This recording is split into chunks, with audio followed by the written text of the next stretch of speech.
I love you dearly, my boy, and will do anything in my power for you. Tomorrow morning, take your choice of all of my horses. Why not take the young horse that Sophie rode? She cost me £50. If she cost £1,000, cried Tom, I would give that horse to the dogs. What? Answered Weston. Because she broke your arm? She's just an animal. Be a man, Tom. Forgive and forget. Sophia's face changed as she listened. She believed she knew why Tom hated the horse. Tom noticed her colour, and at last he began to suspect the reason. His heart told him clearly that he loved Sophia, and that she loved him.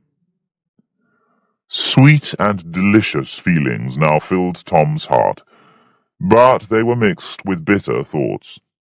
He knew that Sophia's father had a violent affection for his daughter and wanted the best marriage for her. He also knew that fortune, not friendship, would guide Mr. Weston to a husband for Sophia. Then there was Molly. Tom and Molly had sworn to love each other, and Molly said she would die if Tom deserted her. Tom imagined her dead, and was shocked. He could not desert her. Then he remembered her youth, health, and beauty, and desired her again. With these thoughts, Tom passed a sleepless night. In the morning he had decided to stay with Molly, and to think no more of Sophia. But in the afternoon, when he saw Sophia again, the god of love marched in, and won the battle. Tom now wondered if Molly would be satisfied with a sum of money. She was poor and proud of her beauty, and though she loved Tom, she might be happy to be richer than her equals. One day, with his arm in a bandage, Tom visited Molly. Her mother and sisters said she was upstairs, asleep. Tom climbed the ladder to his fair one's room, and found the door locked. He knocked. After some time, she opened it. They kissed.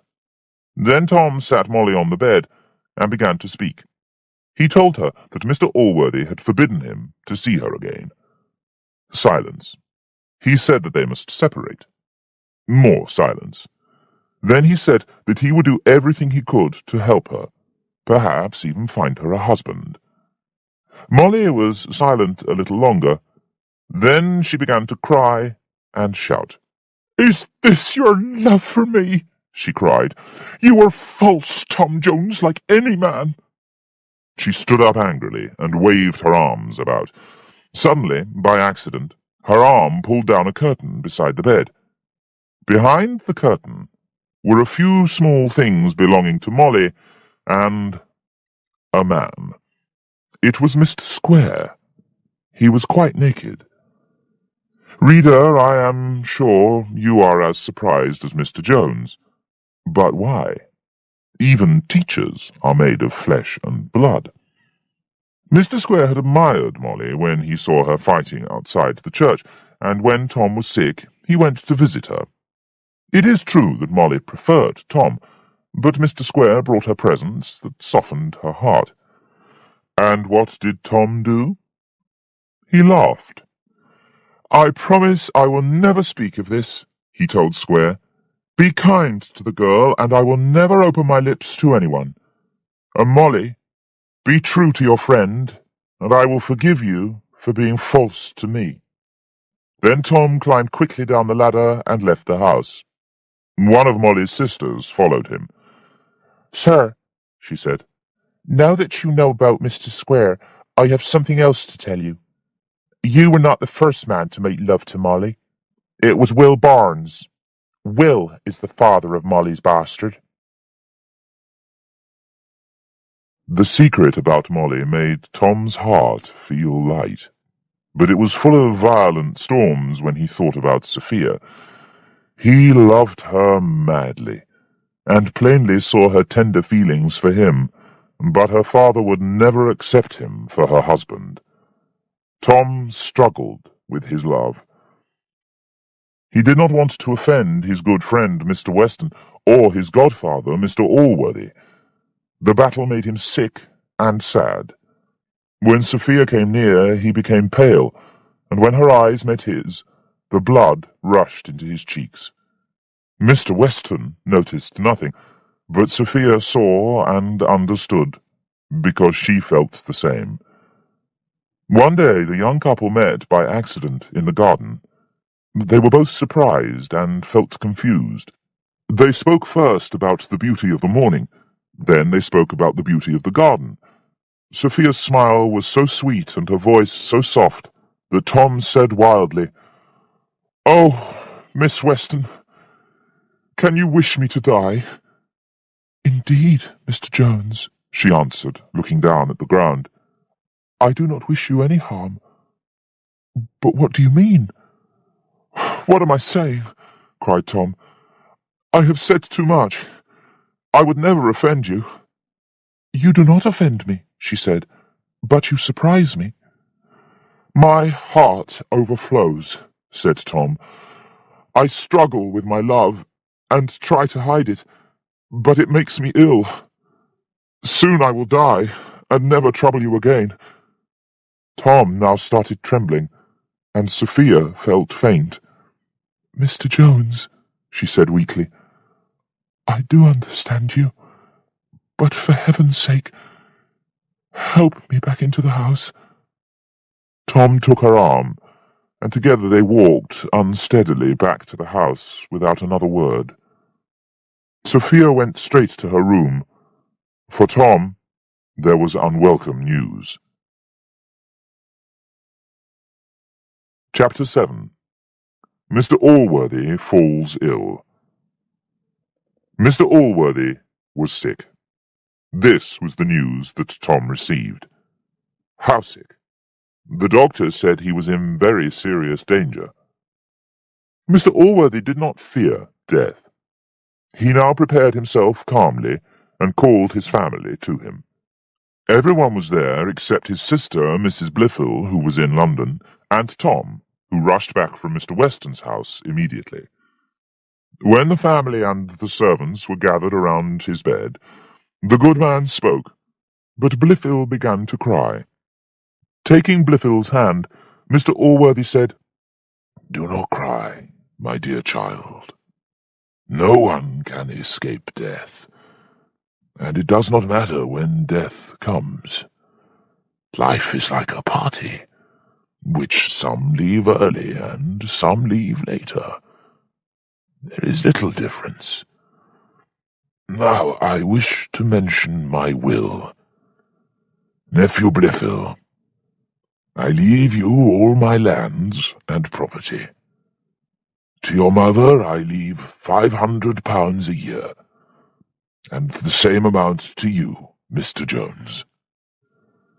Tom knelt beside the bed, took his godfather's hand, and thanked him for his goodness both now and at all other times. "Oh, my friend, my father," he said. Then hot tears came into his eyes, and he turned away. "Mr. Thwackum, I have given you £1,000, and the same sum to you, Mr. Square. I am sure this is more than you desire, but it is a sign of my friendship. My servants will share £3,000. Now, I find myself growing faint, so let me rest." Just then a servant came into the room and said there was a lawyer from London waiting downstairs with a message. Mr. Allworthy sent Blifil to see him, and quietly fell asleep. Tom stayed in the room to watch over him. Mr. Thwackum and Mr. Square left the room looking unhappy. Perhaps they had expected more money. Blifil returned with a very sad face, and told them that his mother had died. "You must bear this sad loss like a Christian," advised Thwackum. "Like a man," said Square. The doctor joined them, and they discussed whether to inform Mr. Allworthy about the death of his sister. The doctor said no, but Blifil disagreed, so together they went to the sick room to wake Mr. Allworthy. First the doctor checked the patient, and found him much better. Perhaps the danger was passing. Mr. Allworthy opened his eyes, and heard the sad news from Blifil. He asked to see the lawyer, but Blifil said he had left in a great hurry to go somewhere else. Then Mr. Allworthy asked Blifil to take care of his mother's funeral. After dinner, when the doctor reported that the patient was now out of danger, Tom got wildly and happily drunk. Later, when Tom was still a little drunk, he decided to cool himself in the open air before returning to Mr. Allworthy. It was a pleasant summer evening, made for love. Our hero walked beside a stream, thinking about his dear Sophia. Soon he threw himself on the ground and said, "Oh, Sophia, I will always love you, and you alone. If cruel fortune separates us, I will never love another." At these words he jumped up and saw, not his Sophia, no. Dressed in dirty clothes after a day's work in the fields, Molly Seagram approached. They started to speak, but I will not say what words. It is enough that they talked for a full quarter of an hour, and then disappeared among the trees. Some of my readers might be surprised, but I suggest that Tom probably thought one woman better than none, and Molly probably imagined two men to be better than one. Just then, Blifil and Mr. Thwackum, who were taking a walk, caught sight of the lovers as they disappeared. "It's a man and a wicked woman," cried Blifil. They chased after the couple, making such a noise that Tom heard them. He leapt out from behind the trees. "Is it you?" Thwackum said in a voice like thunder. "Yes, it is me," said Tom. "And who is that wicked woman with you?" "If I have any wicked woman with me, I will certainly not tell you who she is," cried Tom. "Then I must tell you plainly, I will discover her," said Thwackum, moving forward. "And I must tell you plainly, you will not," said Tom. With that, a great fight began. Blifil came forward to help, and Tom knocked him to the ground. Thwackum, who was a strong man and a champion fighter in his youth, attacked Tom furiously. Blifil got up again, and now the two together attacked our hero, who, you may remember, was still weak from his broken arm. Suddenly, a fourth person joined in, shouting, "Are you not ashamed to fight two against one?" For a second time, Tom knocked Blifil to the ground, and Thwackum attacked the newcomer, whom he now recognized. It was Mr. Weston. With his help, Tom won the day. Mr. Weston's riding companions now arrived. They were the honest priest, Supple, Mrs. Weston, the aunt of Sophia, and the lovely Sophia herself. This is what they saw. In one place, Blifil lay on the ground, pale and breathless. Near him stood Tom, covered in blood. Some was his own, and some was once owned by Thwackum. Thwackum himself was there, looking bad-tempered. The last figure in the scene was Weston the Great, standing proudly over everyone. Everyone rushed to Blifil, who showed little sign of life. Then, suddenly, a lovelier object lay lifeless on the ground. Sophia, perhaps at the sight of blood, had fainted. Mrs. Weston saw her and screamed. Immediately, 2 or 3 voices cried out, "Miss Weston is dead!" Tom, who was trying to help Blifil, flew to Sophia, lifted her in his arms, and ran over the fields to the stream, where he threw water over her face, head, and neck. Sophia opened her eyes and cried, "Oh, heavens!" just as her father, her aunt, and the priest rushed up. This tragic scene now became a scene of joy. Mr. Weston kissed Sophia, and then Tom. There was nothing he would not give him, except his dogs and his 2 favorite horses. Tom washed in the stream, and Sophia sighed when she saw the black and blue marks caused by Thwackum. Then Weston discovered the reason for the fight. "What? Were you fighting for a woman?" he laughed. "Where is she? Show me, Tom." but Molly had crept away. "Come, gentlemen," said Weston. "Be friends. Come home with me and make peace over a bottle." Thwackum and Blifil refused, but Tom and the priest followed Mr. Weston and his ladies home for an evening of joy and good humour. Chapter 8. Mr. Weston loses his temper. It was Mrs. Weston, Sophia's aunt, who first noticed Sophia's behaviour. She spoke about it to her brother. "Brother," she said, "have you not noticed something very extraordinary about my niece lately?" "No, not I," said Mr. Weston. "Is there something the matter with my girl?" "I think there is," replied his sister. "What is it, then?" cried Weston. "Is she sick? Send for the best doctor, for I love her more than my own soul." Mrs. Weston smiled. "There is no need for a doctor," she said, "for I believe Sophia is desperately in love." "What?" cried Weston. "In love without telling me? I'll punish her. I'll send her away, naked, without a penny." "You will not do that," said his sister, "until you know whether you approve of her choice. Perhaps the man she loves is exactly the man that you would choose for her." "That would make a difference," agreed Weston. "If she loves the man I would choose, she may love who she pleases."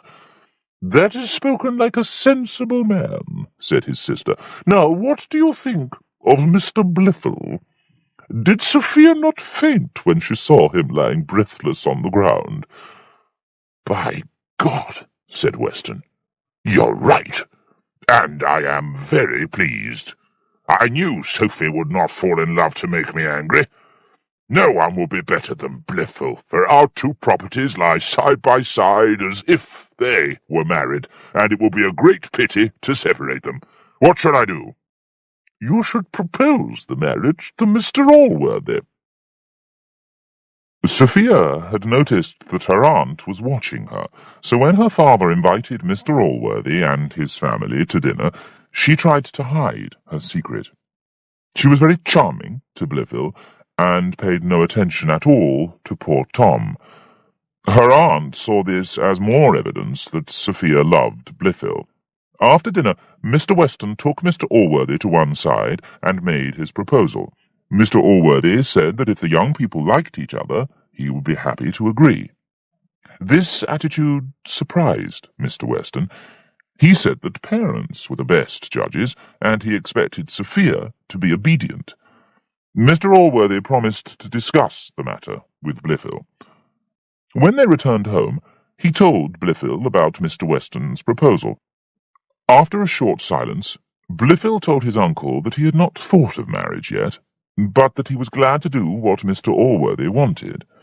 Mr. Allworthy thought this answer was rather cold, but he wrote to Mr. Weston to say that his nephew had thankfully and gladly received the proposal, and was ready to visit the lady. Mr. Weston was very pleased with Mr. Allworthy's message, and replied immediately, inviting Mr. Blifil to visit Sophia that very afternoon. He then asked his sister to tell her. Sophia was reading when her aunt came into her room. "Is it a book about love?" asked Mrs. Weston, as Sophia put down her book. "Ah, child, your cheeks are quite pink. Do you think I don't know the reason? Do you think the secret that you keep from your father can be kept from me? Come, you need not be ashamed." "But, madam," said Sophia, looking a little foolish, "why should I be ashamed? What secret do you mean?" "A secret which I saw plainly yesterday. Come, I am your friend. Tell me yourself, and I will give you happy news." "I know not what to say, madam," said Sophia. "I tell you, child," answered her aunt, "we know your heart, and we entirely approve. This very afternoon your father has arranged for you to see your lover." "My father? This afternoon?" cried Sophia, turning pale.